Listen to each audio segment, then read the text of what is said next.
Check. 1 2 1 2. Live across the universe. Check it out. Ladies and gentlemen, It's about that time, y'all. you are now in the mix. 10, 9, 8, 7, 6, 5, 4, 3, 2, 1. Give it up for ATL, stand up. You're locked in with the livest, realest, rawest talk in the game. This is the Bro Code Podcast ATL, where the culture talks back, the vibes stay heavy, and the code always respected. Don't touch that dial. Keep it right here, because we breaking the code live from the A. Hello, everyone, and welcome back to the Bro Code Podcast ATL, live from K.L.P Studios. Here's the latest in sports news. The NFL just witnessed something that hasn't happened in over 30 years. 92% of Week 8's games were decided by double digits, with backup quarterbacks leading a third of all teams. Let's break down this absolutely wild week of football. That's such a fascinating statistic about the blowouts. And when you consider 8 teams couldn't start their preferred quarterback, it really shows how depth at that position impacts competitiveness. Speaking of quarterbacks, let's talk about how these backup situations played out. Teams with backup QBs went 1-5 against teams with their starters, with Tyler Huntley's victory over the Bears being the lone exception. Looking at those numbers really highlights how crucial quarterback play is in today's NFL. Though I have to say, some of these backups showed promising moments despite the losses. You know what's really caught my attention? Jonathan Taylor's absolutely dominant performance for the Colts. 3 touchdowns and making NFL defenders look completely lost. We're watching something special develop here. The way he's making elite defenders miss their angles is remarkable. When you have someone like Derwin James whiffing on tackles, that's saying something. And let's put his physicality in perspective. Taylor is 35 pounds heavier than Tyreek Hill, yet he's showing similar breakaway speed. His 80-yard touchdown run against the Titans was a perfect example of that combination. That's exactly what makes him so unique in today's NFL. How many running backs can we name who combine that kind of size with legitimate track speed? Speaking of impressive running back performances, Saquon Barkley's return to form against his former team was something to behold. That 65-yard touchdown run showed exactly why the Eagles were willing to bring him in. The blocking on that play was absolutely perfect, too. The way Landon Dickerson climbed to the second level to take out Darius Mousau. That's textbook execution. You know what really stood out to me about Week 8? That incredible goal line stand by the Saints. 7 straight stops from the 1-yard line, that hasn't been done since 2013, when the Titans stopped Peyton Manning's Broncos. And considering no team has had more than 3 stops from the 1-yard line in a single game this season, that's even more impressive. Though it's a shame they couldn't get that 8th stop to make history. Let's talk about Tua Tagovailoa's bounce-back performance. Despite all the criticism, despite losing Tyreek Hill, despite waking up with a swollen eye, he delivered his best game of the season. The numbers really tell the story there. Perfect passer rating on in-breaking routes, going 8 for 8 for 134 yards and 2 touchdowns. That's the kind of resilience you want to see from your franchise quarterback. And how about Tucker Kraft emerging as one of the NFL's elite tight ends? His performance against the Steelers, 143 yards and 2 touchdowns, wasn't just impressive, it was historically significant. Those yards after catch numbers are mind-blowing. Being third among all receivers in YAC over expectation, only behind DK Metcalf and Bijan Robinson, that's elite company for a tight end. You know what's fascinating about Kraft's emergence? It's happening at a time when Travis Kelce seems to be showing signs of decline, and Brock Bowers is dealing with that knee injury. There's really an opening for a new elite tight end in the NFL. So, what do you think this means for the Packers' offense moving forward? Having a weapon like that must change how defenses approach them. Well, it's completely transforming their offensive identity. Instead of waiting for one of their young receivers to emerge as the go-to target, they've found their primary weapon in Kraft. His ability to create mismatches against both linebackers and defensive backs gives them flexibility they haven't had since prime Jimmy Graham. That's a great point about the mismatches. And when you look at how he's being used in the offense, those choice routes, the screens, the vertical threats. It's clear they're building around his unique skill set. Looking ahead to next week, I'm particularly interested in seeing how these backup quarterback situations evolve. Will any of these teams make a change? And how will that affect the playoff picture as we move into the second half of the season? That's going to be fascinating to watch unfold, especially with teams like the Jets, who just got their first win with Justin Fields. Do they stick with him or make another change? Well, this week certainly showed us that the NFL landscape is constantly evolving. From young stars emerging to veterans proving they've still got it, there were compelling stories everywhere you looked. And that's what makes the NFL so captivating week after week. You never know who's going to step up and have a career day, or which backup might seize their moment. Looking ahead, I'm excited to see how all these storylines develop. Will Jonathan Taylor maintain this historic pace? Can Tua build on this performance?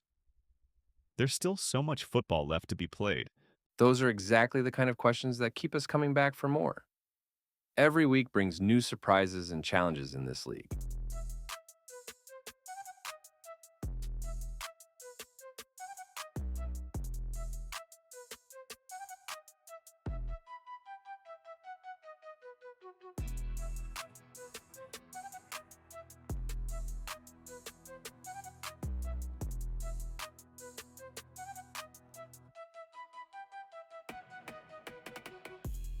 All right, folks, welcome back to Courtside Chatter. Your buddy Tyler Brooks here, ready to dive deep into what makes this game so exciting. Every NBA season, we see those players who just explode onto the scene. It's one of the best parts of being a fan, watching talent blossom into undeniable impact. Last season, we saw Evan Mobley and Jalen Williams absolutely take off, both making all-star teams. That wasn't luck. That was opportunity meeting talent, plain and simple. Now, here's the thing about predicting these breakouts. It's not just raw skill. It's circumstance, opportunity, and the team. Who gets the keys to the car? Who steps into a bigger role? The 2025-26 season is shaping up to be a goldmine for exactly that kind of leap. I've got 5 names, 5 young studs on my radar, and I think they should be on yours too. Amen Thompson, Peyton Pritchard, Jalen Duren, Cameron Johnson, and Andrew Nembhard. We're going to break down why each of these fellas is poised for a massive year, starting with a rocket about to blast off. First up, Houston's Amen Thompson. You might think he broke out last year, all-defensive team, jaw-dropping flashes, rising stars, but folks, that was just the appetizer. This season, it's the main course. With Kevin Durant joining and Jalen Green to Phoenix, there's a huge shift. Plus, Fred VanVleet's unfortunate ACL tear means Amen steps into a significantly larger playmaking role. He's at the head of the table now. Here's what's interesting. The Rockets will run supersized lineups, and Amen's speed and explosion, his ability to attack the paint, will be critical for opening up the offense. That spike in minutes and usage, it could absolutely propel him into all-star consideration. His jump shot is the missing piece, no doubt. He's got to improve that 27% from 3 and 68% from the line. But his phenomenal finishing shows belief. If he makes even a modest improvement on the shot, coupled with his elite defense and boosted opportunity, we're talking full-blown stardom. Keep your eyes on this young man. All right, let's pivot to Boston and Peyton Pritchard. He snagged the 6th Man Award last season, a top-tier shooter who consistently outplays his draft position. But there's more. With Jason Tatum out with an Achilles tear, a huge scoring void exists. The Celtics shed names like Drew Holiday and Kristaps Porzingis. This gap year creates massive opportunity for Pritchard. Boston needs his absolute best, embracing a faster offense. He could repeat 6th-man honors and blow his numbers out of the water, helping Boston fight for a playoff spot. And speaking of fighting, let's go to Detroit and Jalen Duren. This 21-year-old big man is a consistent double-double machine. Started 78 games, shot nearly 70% from the field. His strength and physicality are off the charts. He's a plus passer for his position, showing playmaking potential, much like Bam Adebayo. Duran's got the tools, opportunity with Cunningham, and the experience for a big leap. The Pistons need him, and with restricted free agency looming, he's got every reason to expand his game. This kid is gonna be a force, mark my words. From Detroit, let's head to Denver for Cameron Johnson, now with the Nuggets. He had a remarkable season as an efficient option on a struggling Brooklyn team. We know he's a top shooter, nearly 40% from three for his career. But his offensive versatility, making plays from secondary actions, really caught my eye. That's a huge sign for his fit in Denver, especially after being traded for Michael Porter Jr. Their skill sets are broadly similar. Johnson will step right in, space the floor, and thrive with Nikola Jokic and Jamal Murray. Jokic is a wizard at delivering clean looks, and Murray's healthy. This is the cushiest situation Johnson has ever stepped into. Crucially, his fit when Jokic is off the floor will be interesting. Johnson's secondary playmaking, his ability to operate off movement, could be a key separator. With Denver thin on guards, I envision Johnson solidifying those non-Jokic minutes, making the Nuggets deeper. Coming off his best season, averaging almost 19 points, he could easily surpass that in Denver. This fit is clean. And finally, Andrew Nembhard from the Indiana Pacers. The Pacers started tough with Tyrese Halliburton's Achilles tear and Miles Turner's departure. Nembhard was slated as primary ball handler, then sidelined with a shoulder injury in Game 1. But when he returns, he gets the keys to the offense. The glaring lack of playmaking without Halliburton means Nembhard is the main beneficiary, with a significant uptick in assists and usage. He's a canny playmaker, instrumental in their finals run. The challenge? Scoring efficiently with that higher workload, especially his 29% three-point shooting, which must improve. If he maintains elite defense while increasing offensive output, it's a huge long-term win for the Pacers. This season is a stress test, and Nembhard is right in the middle of it. So there you have it, folks. 5 players: Amen Thompson, Peyton Pritchard, Jalen Duren, Cameron Johnson, and Andrew Nembhard, all poised for a big leap this 2025-26 NBA season. Who's going to have the biggest breakout? I want your thoughts. Thanks for tuning in to Courtside Chatter. I'm Tyler Brooks, and I'll catch you next time. Keep hooping.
Hello, ladies and gentlemen, boys and girls. Welcome back to another exciting podcast here today, presented by the Bro Code Podcast ATL, also presented by iHeartMedia. This is Kennedy's Corner, of course, your latest in sports-related news. And boy, howdy, let me tell you guys something. Over the past weekend, we've had so much incredible sporting events, whether it's from NFL and NBA. NBA's opening weekend has officially started for all of the networks out there, including Prime, because we did get to see that new Prime Studio set, and it looks quite amazing. So without further ado, on Kennedy's Corner, presented and powered by the Bro Code Podcast ATL, let's get down into the latest news in the sports world, ladies and gentlemen. A thrilling start to the NBA season came to a screeching halt on Thursday when Miami Heat guard Terry Rozier, Portland Trail Blazers coach Chauncey Billups, and former player and coach Damon Jones were arrested as part of FBI investigations into illegal sports betting and rigged poker games. Questions remain on the status of those investigations. And while those indictments overshadow the opening days of the NBA's 81st season, its first handful of games showed us plenty about what could be next on the court. With that in mind, we checked in with league coaches, scouts, and executives on what stood out across the opening week of the regular season. Nothing, though, matched the buzz around the league after Victor Wembanyama's evisceration of the Dallas Mavericks Wednesday night, a performance that felt like a warning to the rest of the NBA. Wembanyama, who missed the back half of last season after a deep vein thrombosis diagnosis, had a busy summer off the court. But when he spoke to the media at the start of training camp, he made sure to emphasize that for whatever people saw on social media, he wasn't spending the summer relaxing. I can assure you nobody has trained like I did this summer, Wembanyama said, and this is my best summer so far. I can tell the progress is just incredible. I feel better, I look stronger, and the scale says I'm heavier. So everything is a green light. In the wake of Wembanyama's impressive 40-point showing in Dallas, those preseason comments now feel like an early declaration of what was to come this season. It could have been taken as Wembanyama being arrogant, but he said it in a simple, matter-of-fact tone, both because it is just what he truly believes and because he is capable of doing things virtually no one else has ever contemplated, let alone been able to achieve. After watching him toy with Dallas, there was a clear recognition that if he keeps going like this, it's going to take a lot of luck to slow him down. He's clearly gotten bigger, stronger, more aggressive, playing with more force, a Western Conference scout said, and he's going to take over the whole fucking league if he stays healthy.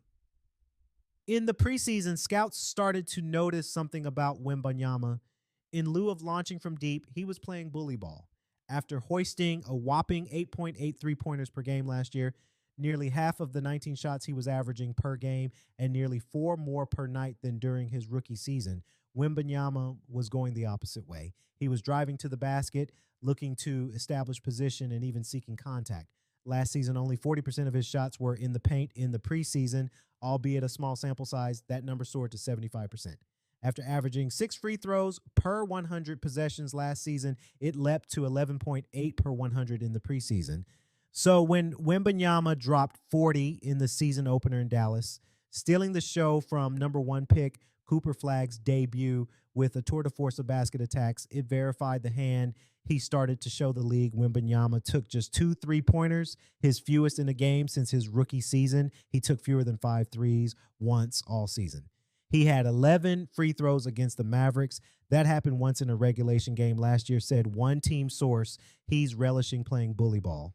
After Amen Thompson left the season opener in overtime with cramps, Rockets coach Ime Udoka went with big man Alperen Sengun as the de facto point guard. In the wake of losing Fred VanVleet and the commitment for the still raw Thompson to be the team's primary point guard, there's a debate among league executives about whether the Rockets will eventually need to acquire a veteran point guard as a trusty option.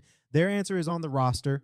I'm a believer in Reed Shepherd, and he will step into that role alongside Thompson, a veteran executive said. You can focus on what he can't do, but I followed him since he was a teenager, and all he's done is overcome doubters. Just give him time. But again, there's a debate. Shepherd is such a target on defense, it'll be tough to play him at times, a league scout said. He doesn't have good awareness. He doesn't show good feel, and he's often out of position. He does have good hands. Shepherd defended 11 drives in the Rockets' opening loss to the Thunder, and he was blown by 5 times, according to ESPN research.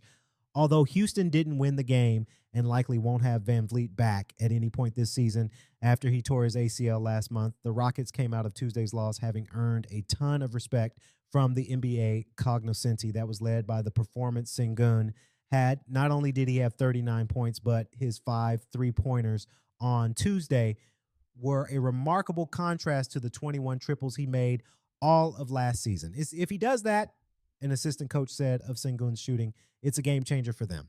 And while rival teams are not expecting Sengun to make several 3-pointers every night, the big man looked comfortable enough that opposing scouts and executives did buy it as a real development. Sengun also earned plaudits for his vision and shot creation, and whether Thompson, Shepard, or another player is Houston's answer at point guard, Sengun will spend plenty of time as the Rockets' offensive hub. Going up against the best team in the league Tuesday night, it produced big-time results. And I see he's way better than I ever thought he would be, and the thing that's impressive about him is he's got a really strong command of the game as far as directing traffic, a scout said. He's thinking the game at a higher level than a lot of his teammates. They know it, and they're following his lead. Kuminga's contract negotiations as a restricted free agent provided drama all summer long in the Bay Area. But for all the noise that came along with those negotiations, if Kuminga can play like he did Tuesday against the Los Angeles Lakers, playing with energy and effort, sharing the ball, and working on defense, he can be more than useful for Golden State. He did what he needed to do, a Western Conference assistant coach said. But what stood out about Kuminga's performance went beyond his box score statistics. 17 points, 9 rebounds, 6 assists, and 1 turnover. At least in the eyes of one executive, it was seeing Kuminga playing like someone thriving in his role, like forget the shooting. Forget the couple plays where he scored. Forget when he guarded Luka, they said, but he was playing with a smile on his face. I just haven't seen much of that from him. It's always been him having a chip on his shoulder and looking like he's proving himself. He's guarding a couple positions, playing hard. I think you'll see more games like that than more DNPS like in the playoffs. You won't see Al Horford Friday night when the Warriors play in Portland. He won't play back-to-backs, and he's going to have limited minutes by design in the regular season. But while Kuminga's contract situation dominated the conversation around the Warriors over the summer, Horford's addition was sometimes overlooked, but not by those in the know. Horford was one of the best signings in the league over the summer. It broke our hearts because we wanted him badly, an Eastern Conference executive said, and they got him for $5 million. Well, $5.6 million, but the point remains. For a team that needs size but craves shooting and versatility, Horford is an ideal fit. Yes, it was one game. Yes, it was one game being played without LeBron James.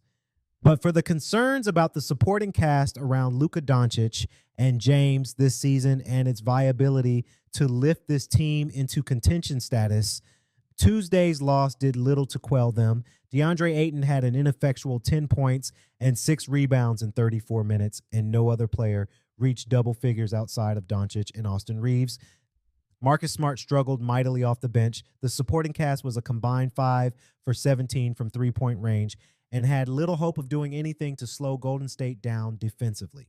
Luka is awesome, one scout said, and the rest of the team is who we thought they were.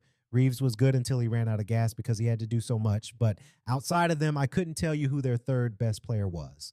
With ESPN's Shams Charania reporting that James is targeting a mid-November return, the Lakers will be without the league's all-time leading scorer for around 15 games to start the season.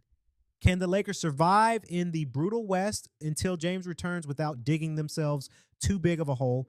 They have a chance because Luka doing that isn't a one-off performance, the scout said of Doncic's 43-point night against the Warriors. They need some of these other guys to step up. So can they survive it? Yes, they'll have games where some of these guys hit shots, but you look at their roster and it's 1, 2, 3, it's and 2 is out. It's and then a huge gap. An assistant coach put it simply, Luka is going to have to do what he did every night just to give them a chance. Lakers coach J.J. Redick tried to nip the idea that James' body language was an issue in the bud. He said the day after the opener that James was very active and helpful in the Lakers' full study after the loss. It was a clear nothing to see here maneuver, even if it was totally true.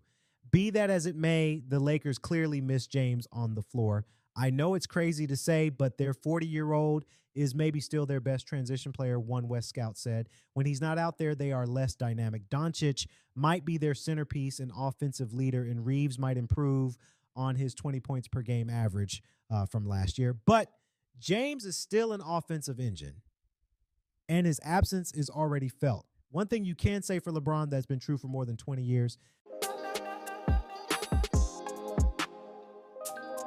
it finally happened. The reservoir of patience that New York Giants quarterback Russell Wilson had drawn from for the entirety of his 14-year NFL career had dried up.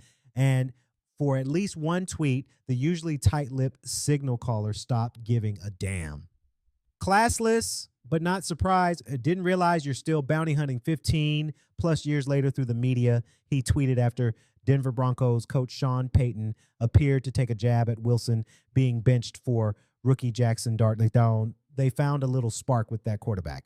I was talking to Giants co-owner John Mara not too long ago, and I said we were hoping that change would have happened long after our game. Payton said after the Broncos' stunning 33-32 comeback win over the Giants. Payton and Wilson joined forces in Denver for the 2023 season, with the coach setting the tempo before the season by telling his star quarterback to Fing, stop kissing all the babies, another jab at Wilson's manicured image.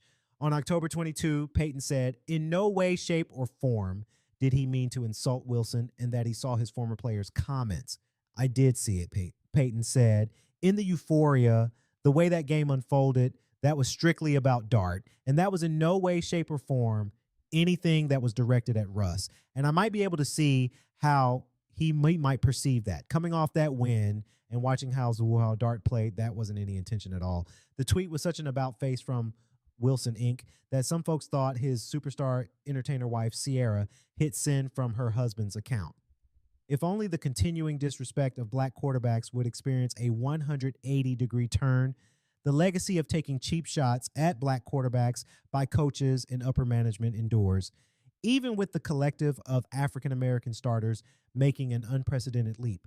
It could be argued that Wilson has been disrespected for much of his career, which calls back to the time when on-field rivals such as Colin Kaepernick and Cam Newton faced similar treatment. Russ and Cap were seen as supplementary pieces for dominating defenses. Meanwhile, Cam was slandered for his style of play and swagger. Years later, it is apparent that the indignity of being benched for a rookie quarterback or being thrown under the bus by your owner after the Jets' 0-7 start isn't enough for so-called leaders in high places. One of the worst owners in sports and the overseer of a quarterback graveyard thought it would be a good idea to throw his young quarterback under the bus. The offense is just not clicking, and you can't run the ball if you can't pass the ball. New York Jets owner Woody Johnson said in an indictment of starting quarterback Justin Fields, who the Jets signed to a 2-year, $40 million deal in the offseason with $30 million in guarantees. That's football 101. The worst owner label isn't just a designation I'm making. In February, Johnson was the only NFL owner to receive a failing grade from his team's players via a survey conducted by the NFL Players Association. Here are some lowlights. The NFLPA said the players cite perceived top leadership issues, with some describing issues as top-down problems. NFLPA Chief Strategy Officer J.C. Tretter to reporters at the Scouting Combine, referring to the Jets survey, the players said, it's a culture of fear here. And I think that stood out in those grades. Rather than addressing concerns, players believe that management responded to feedback by making conditions worse, the NFLPA said. Singularly blaming Fields for the Jets' woes makes as much sense as running a fake punt at midfield on 4th and 11 in a tie game. Oh, wait, that happened at Fields' expense as well. The Jets haven't made the playoffs in 15 years, which is more than half of Johnson's tenure as owner. And while the quarterback carousel in New York hasn't spun quite as fast as the one in Cleveland, it is disconcerting to see the success that former Jets such as Aaron Rodgers and Sam Darnold are having while Johnson's group can't get out of the starting block. It's unlikely, but let's say Tyrod Taylor shines over the next month. It's even less likely now since Taylor was ruled out with a knee injury on Saturday, just as he was reportedly in line to start against the Cincinnati Bengals on Sunday. The opportunity to move Fields, and certainly the young quarterback's trade stock, has been torpedoed by a reckless rant from the Jets owner. It's enough to make Jets enthusiasts of all generations lament their affiliation with the struggling football team, as evidenced by an online exchange between a content creator and a fan. Thoughts on the game? The content creator asked. I hate this team, the fan responded. I was born into this. I'm always a Jets fan, just I hate this team. If only the disrespect was simply reserved for quarterbacks on teams with losing records. The Philadelphia Eagles are the reigning Super Bowl champions and have a 5-2 record. And that wraps up Kennedy's Corner here today. We hope that you guys enjoy this episode with the latest in sports news. We want to say tune in for Bro Code Podcast ATL later this evening as we have the fellas back in the studio of K.L.P Studios to give their more takes on sports information and sport-related news for sure. Until then, this has been Kennedy's Corner. I've been the podcast host, K.L.P Kennedy Lucas, here to say we'll see you guys later tonight. Stay swanky and have a great rest of your day.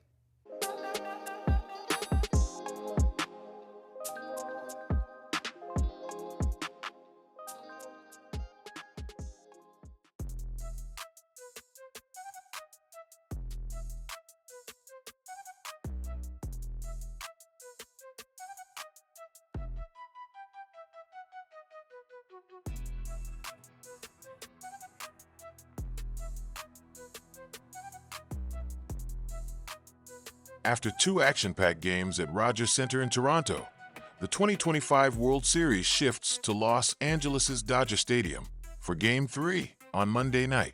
Will coming home help the Dodgers take control, or will the Blue Jays regain the series lead on the road? What has impressed us most so far, and what must each team do to take control of the series from here? Our MLB experts break down what we've seen so far and what it means for the rest of this fall classic. Who is the two-game MVP of this World Series? And will he win the award when all is said and done? The 2025 World Series matchup is set after the defending champion Los Angeles Dodgers booked a return trip to the Fall Classic by sweeping the Milwaukee Brewers in the National League Championship Series. The Toronto Blue Jays clinched the other spot by outlasting the Seattle Mariners in a thrilling 7-game ALCS. From the next playoff pitch to the last out of the Dodgers versus Blue Jays World Series, we got you covered with the postseason bracket, schedules, results, and how to watch every game this October. Addison Barger's Grand Slam in Game 1 will be remembered in Canada for a very long time, but what Yoshinobu Yamamoto accomplished in Game 2 might have saved the Dodgers' title hopes. The right-hander was utterly dominant again, becoming the first pitcher since Curt Schilling in 2001 to toss consecutive complete games in the postseason. The Dodgers must avoid overexposing their bullpen. Yamamoto ensured that happened in Game 2.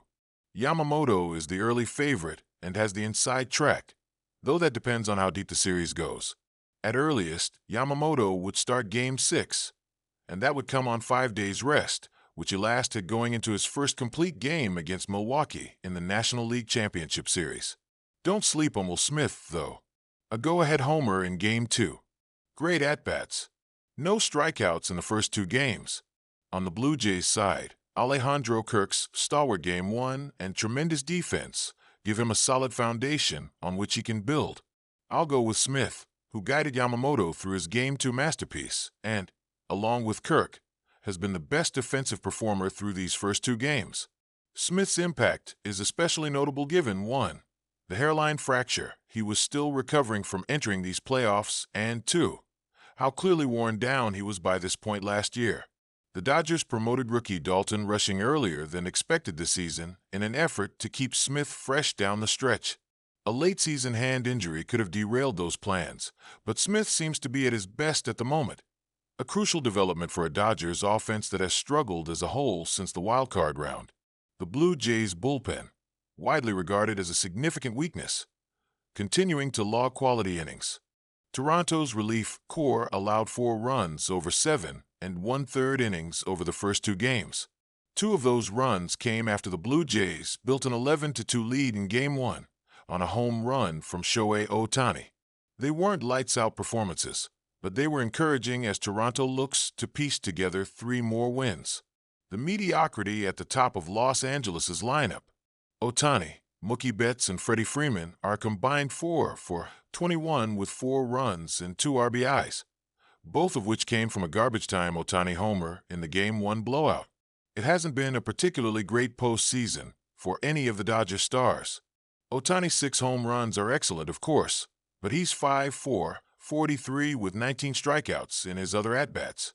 Betts is homerless and has scored only 3 runs in 12 games.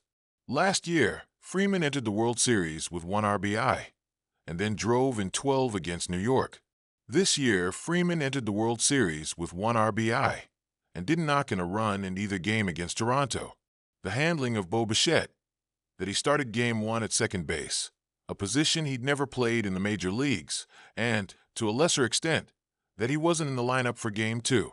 Bichette has spent these past 7 weeks recovering from a left knee sprain, and though he's clearly not yet fully healed, he has proven to be viable nonetheless, even entering in the late stages of Game 2. The Blue Jays clearly wanted Bichette in the lineup for Game 1 against a lefty in Blake Snell. And though the rest of the Dodgers rotation is right-handed, Bichette is clearly going to factor into this series. Blue Jays manager John Schneider said he'll be in the lineup against Tyler Glasnow in Game 3, which follows a day off. Glasnow will continue his postseason success at home, while Scherzer will have a more difficult time in his return to Los Angeles 4 years after pitching in the postseason for the Dodgers. Glasnow has held opponents to 1 run over 11 2/3 innings in his 2 playoff starts, both at Dodger Stadium. In August, he limited Toronto to 2 runs on 4 hits across 5 2/3 innings in Los Angeles. On the other side, Scherzer delivered a crucial performance for the Blue Jays in Game 4 of the American League Championship Series in Seattle, with his team trailing 2-1 in the series. The Dodgers' offense has mostly struggled in the playoffs, but it's only a matter of time before it erupts. It'll be a stiff test for Scherzer. Among MLB pitchers, with at least 90 innings this year, Glasnow had the 5th most valuable curveball on a per-pitch basis. And considering the Dodgers leaned heavily on the curve in the first 2 games, Glasnow spinning it early and often could be a big part of the game plan. Scherzer, likewise, found success with his curve in his last start 11 days ago, though his fastball, which sat at 94 miles per hour and topped out at a season-high 96.5, proved an effective offering as well. Most important for Scherzer is keeping the ball in the stadium. He allowed 19 home runs in 85 innings, the second highest rate among the 158 pitchers who threw at least 80 innings this season. If Glasnow's mechanics are properly synced up, and that's often a question for someone who's 6'8" with a lot of moving parts, I expect this to be the most lopsided pitching matchup of this series. Scherzer is a first-ballot Hall of Famer, up there with Justin Verlander and Clayton Kershaw among the defining pitchers of this era. And if Scherzer's ALCS performance showed anything, it's that, even at 41 years old, he should never be counted out. But the Dodgers know him well, having seen him as recently as 2 months ago, and this version of Scherzer is the type of pitcher their slumping offense can come alive against, especially at home. They need their starters to continue pitching deep into games. The Blue Jays exposed the Dodgers' biggest weakness, the bullpen, in Game 1, and Yamamoto didn't let that happen again. Complete games aren't required, but completing at least 6 innings greatly increases the Dodgers' chances of winning. Do what no team has managed to this postseason: strike out Blue Jays hitters. The Dodgers have done so at a slightly higher rate than Toronto's previous opponents, but the Jays have taken a number of excellent at-bats already in the series' first 2 games, and the key for Glasnow will be to avoid 2-strike nibbling and go right for the punch-out. Los Angeles' bullpen is not exactly filled with high strikeout options. Their 6.75 strikeouts per 9 are 10th of the 12 playoff teams. So the onus will be on Glasnow, Ohtani, and, presumably, Snell to generate swing and miss over the next 3 games at Dodger Stadium. Get their offense going. The Dodgers are slashing .216, .307, .359 since the wildcard round, averaging a mere 3.7 runs per game. It was 5.1 during the regular season. Their starting pitchers have masked a lot of the offense's deficiencies of late, and it's tough to count on that continuing against a Blue Jays offense this explosive. Los Angeles' 3 best hitters, in particular, need to get going. Ohtani has hit 4 home runs over these past 3 rounds, 3 of which came in the pennant clincher, but he has otherwise been unproductive offensively. Betts and Freeman, meanwhile, have combined to slash just .197, .307, .329 since the wild-card round. Recreate what happened in Game 1, when they forced Blake Snell to throw 29 pitches in the first inning and didn't relent. Snell exited with the bases loaded and no outs in the 6th after 100 pitches. From there, the Blue Jays pounded Los Angeles' Emmett Sheehan and Anthony Banda in a historic 9-run inning. They were the best in baseball at making contact and avoiding strikeouts. Grinding Dodgers starters down is their path to victory. Keep playing clean ball. The Blue Jays last committed an error in Game 2 of the ALCS 67 innings ago, and in order to beat a team as talented as the Dodgers, you need to treat every out as the precious commodity it is. Toronto got here with a potent offense, elite bat-to-ball skills, and exceptional glove work. And even if scoring runs is the most important element to its success, continuing to turn batted balls into outs will assist in its efforts to avoid the fate of the Yankees in the last World Series.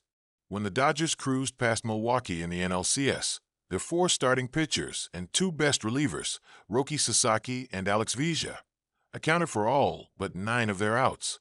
Their formula is obvious, and not having Vizia for the World Series constitutes a major obstacle. The Blue Jays, as Jorge said, need to run up the Los Angeles starters' pitch counts. And so Toronto's goal is simple: force a reliever not named Sasaki to take down at least 2 innings in each of these next 3 games. If that happens, Toronto should be in good shape. 4 years ago, Toronto Blue Jays hitting coach David Popkins received a call from Los Angeles Dodgers Vice President of Player Development Will Rhymes, his boss at the time, with good news. The organization wanted to promote him to a minor league hitting coordinator role. It was an encouraging step forward after 1 season as hitting coach for the High A Great Lakes Loons. And it never happened because the Minnesota Twins called him the next day asking to interview him for their hitting coach vacancy with the big league club, 3 rungs above the Midwest League. He was 31 years old at the time. He got the job. I was pretty shocked, Popkins said. Popkins, hired in November 2021, oversaw Twins hitters for 3 years, helping guide an offense that ranked 11th in WRC Plus and 13th in runs scored over the stretch despite major injuries to key players.